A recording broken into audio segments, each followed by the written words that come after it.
obvious, but not particularly easy.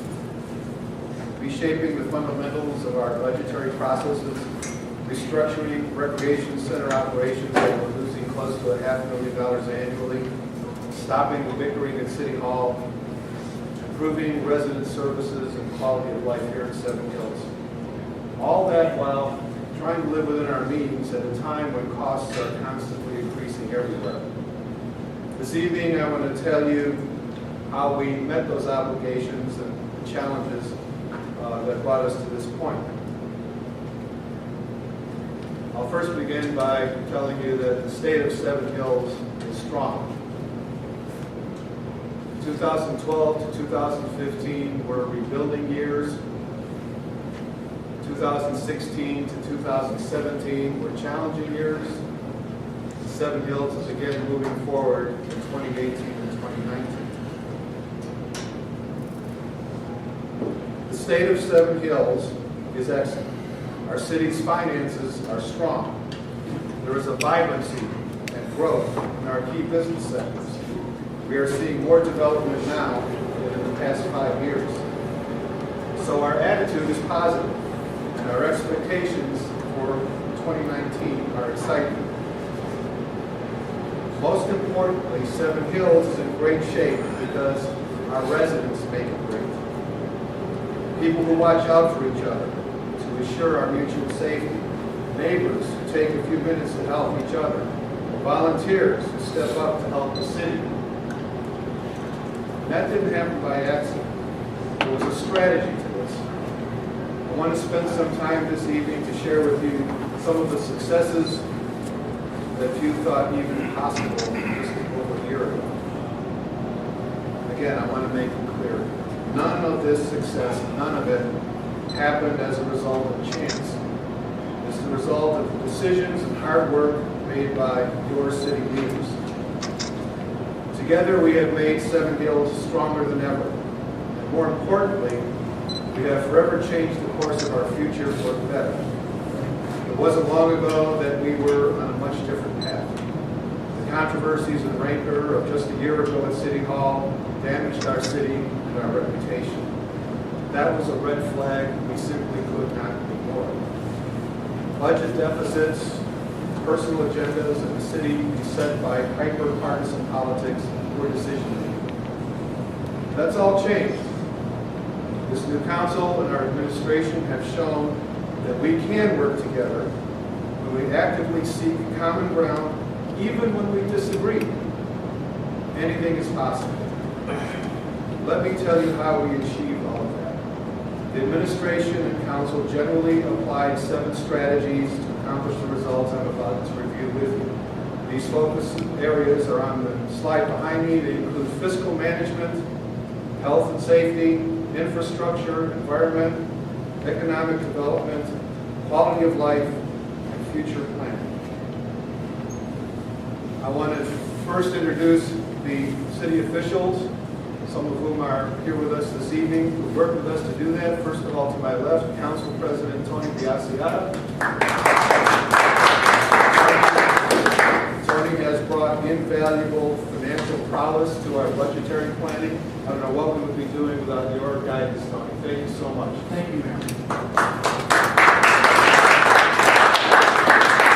We have with us Council President Pro Tem, Stacey Kelly. Who's worked hand in hand with everybody that I'm about to introduce to you to bring these results.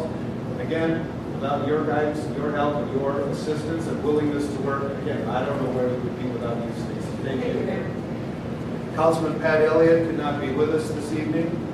He's been very instrumental in some of the improvements that we're attempting to make, particularly at Calvert Park. Councilwoman at Large Leslie Stager, PhD in the back.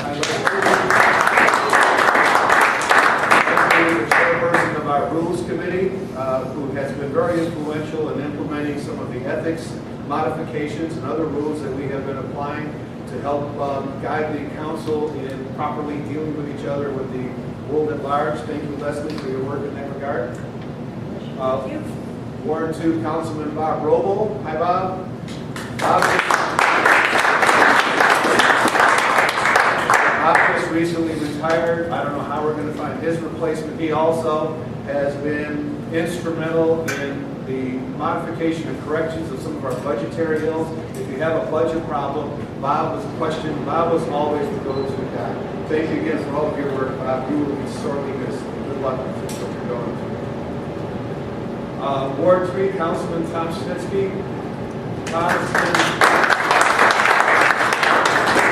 has been very involved in the Hemlock Creek project. He's been keeping our feet to the fire to make sure that that project is on schedule, and working with Dan Collins, our engineer, to make sure that questions that our residents have are met. Thank you, Tom and Dan, as well, for your work on that. You're welcome. Councilman Randy Greenwald. Randy, hi. Thank you. Ward 4 Councilman. Randy is kind of the part-time legal brains of council. When we have questions about legal matters that may not necessarily involve the law director, he worked, for example, on our legislation to require stringent adherence to the protection of confidential information.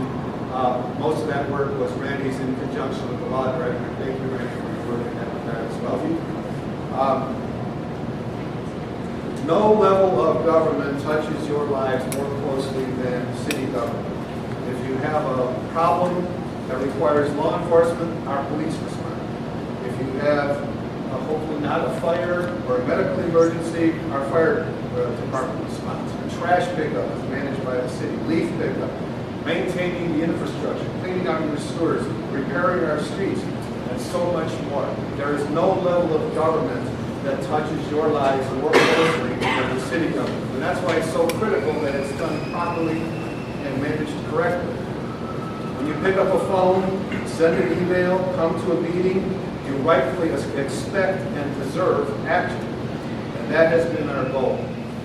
Consumer service has become a hallmark of Seven Hills. So where does the money come from to support all of that? The major fund that supports operating expenses in our city is referred to as the general fund. The general fund is the primary fund from which city operating expenses are paid. It also serves as the backup for all of the other funds that we use in the operation of the government. And in our community, roughly 80% of general fund revenue, as demonstrated by this chart, comes from one kind of tax or another. So where does that money go? We treat every tax dollar carefully, and we live within our means. Seven Hills is fortunate to have Finance Director Sonia Herwig. She has been a stabilizing influence in the finance department and a proven team leader. Thanks in large part to her work, Seven Hills retains a high credit rating, and together with council, we have shown that we do indeed know how to balance a budget. This year, we also say goodbye to Deputy Finance Director Joe Hotchkiss, who's retiring. Joe has been with the city for many years. His service helped us get through some very difficult times when the city was forced to operate without a finance director. Joe Hotchkiss has been a stand-up and a stand-up employee who will greatly be missed by everyone who has worked with him. This chart demonstrates where the bulk of our general fund money goes, primarily protection of people and property, general city government, and leisure time activity. Where does the general fund money come from, primarily? Well, as I said previously, it comes from taxes. This graph demonstrates the proportion, the types of different taxes that go into the general fund.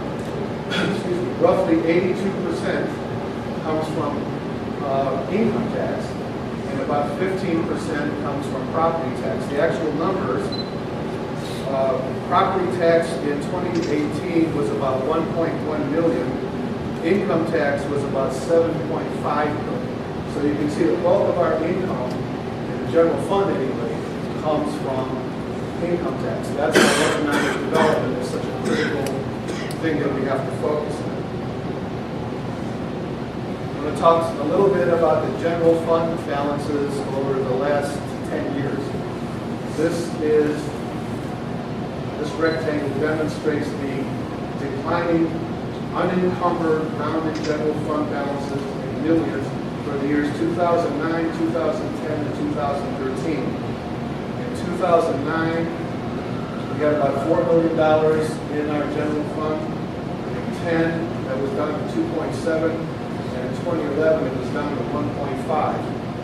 This line represents when I came into office in December of 2011. At that point, we started to increase general fund balances. We brought it up to 2, and then ultimately close to $4 million. In 2016 and 2017, it went down about $900,000. In 2018, we just closed out the year with about $5.5 million in our general fund, and we're projecting $6.4 million for the close of 2019. So we're on an upward trend.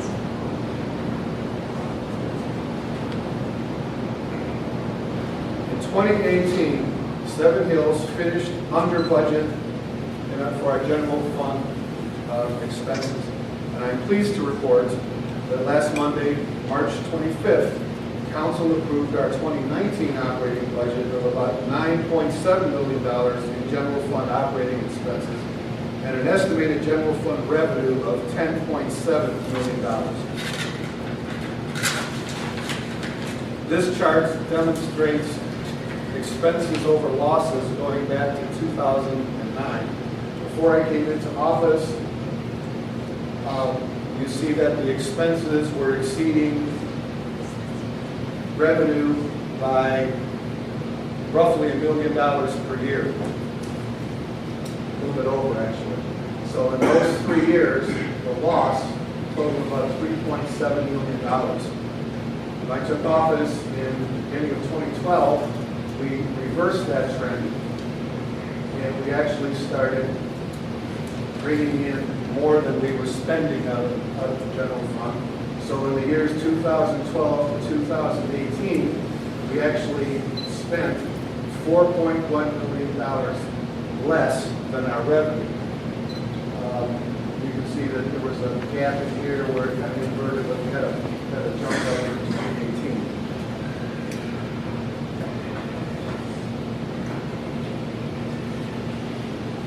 There is no more important responsibility any city has than the protection of the health and safety of its residents. Our police and fire personnel have excelled in this work, despite limited budgets and staffing shortages. You may have heard by now, hopefully you have, that Seven Hills is now ranked 13th of the 20 safest cities in the state of Ohio in 2018. We are extremely grateful to our safety employees. Without them, Seven Hills would not enjoy the freedom and safety that we do. In the past year, we continued to replace police vehicles. In 2018, we purchased 2 2019 Ford Interceptor SUVs. You may notice that as you drive around, we are slowly replacing our automobiles with SUVs. We have entered a cost savings dispatching Council of Governments agreement with the cities of Brecksville, Broadview Heights, and Independence. As a result of our entering on the ground floor, much of our investment in that COG will be paid back to the city. That COG has entered an association with Chagrin Valley Dispatch, which is one of the nation's best dispatch centers. And as a result of that entry, we qualify as one of the 2 largest dispatching COGs in this area, which allows us as a group to apply for certain grant monies that we would not ordinarily qualify for. We've also entered a shared arrangement with the city of Independence.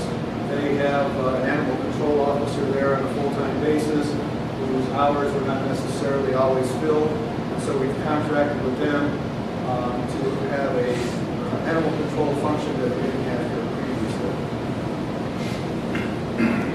We continue to upgrade our firefighting safety equipment and gear. In the last year, we brought on 5 new firefighters.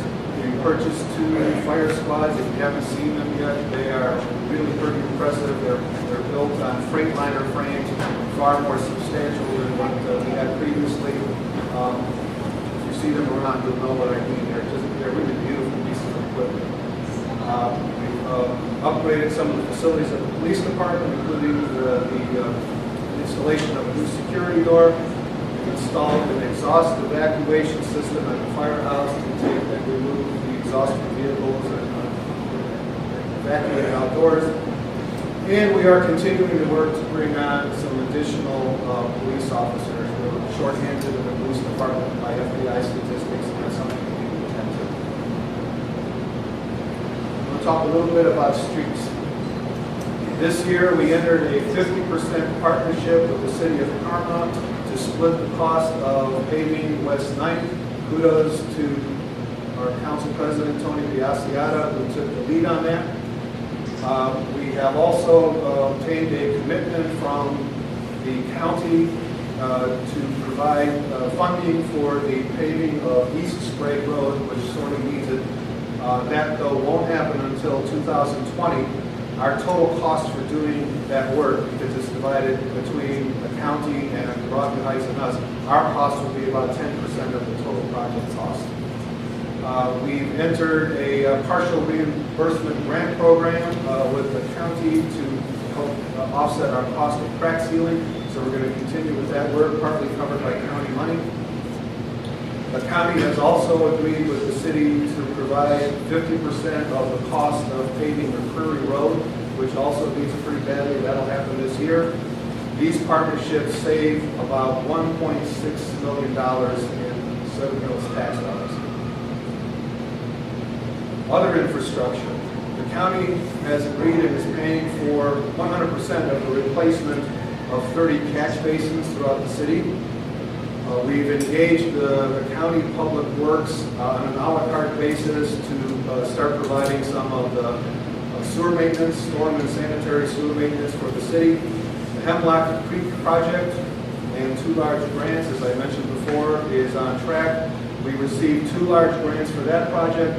That money goes to offset the expense of the assessment that will go to the residents. The city doesn't keep that money, it goes to help the residents. $1.09 million from the Northeast Ohio Regional Sewer District, $2.4 million from Ohio Public Works. Several years ago, we fell short of qualifying for that $2.4 million. The Public Works Administration applies a certain numerical grading regimen to applications. We fell short by 5 points, and we fell out of the funding by those 5 points. We filed an appeal. We felt that the Public Works had not given sufficient consideration to the impact of failing septic systems on the entire watershed vis-a-vis the impact on the city. They agreed with that analysis. They reassessed what they did. They gave Seven Hills that additional 5 points, and as a result of that appeal, we were able to get that $2.4 million to help our residents offset the expense that they're going to be funding to tie in to the sanitary system. We actually have received a check from the Cleveland Water Department for that $1.09 million to replace the water lines on Mapleview and East Hill. As a result of that, we're finally going to be in a position where we can pave Mapleview. We didn't want to pave it while the water department was going to be coming in and ripping up the road to put in a new water main.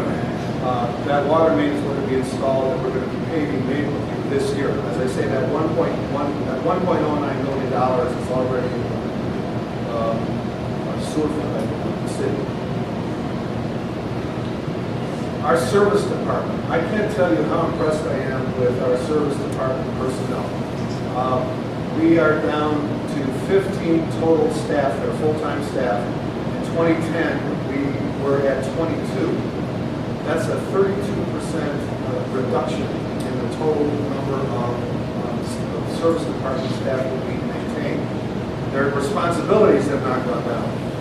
That includes maintaining 110 lane miles of streets, 437,000 feet of sanitary sewers, 462,000 feet of storm sewers, and we receive about 2,400 annual requests for service over a 5 square mile area, which is the size of Seven Hills, and a population of just under 12,000.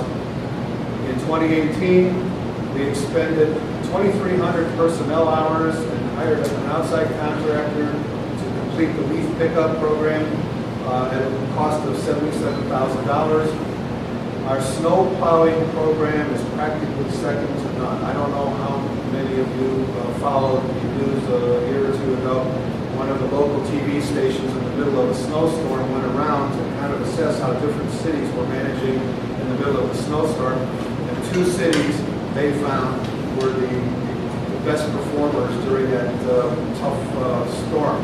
I believe it was Beechwood, and we were in there as well. Beechwood and so we're very proud of how well our service department manages with snowplowing.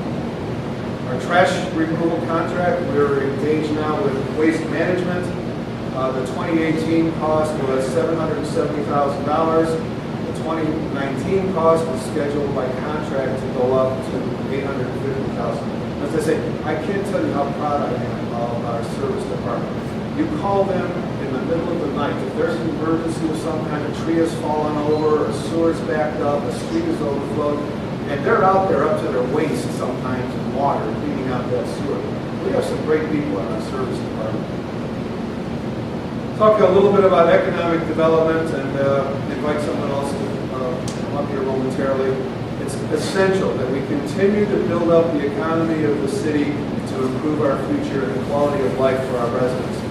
That process requires both public and private sector entities to partner together and improve the conditions for economic growth, job creation, and fiscal stability. I'm going to invite our council president up here to talk a little bit about a couple of the projects that have been underway here in Seven Hills. Council President Judy.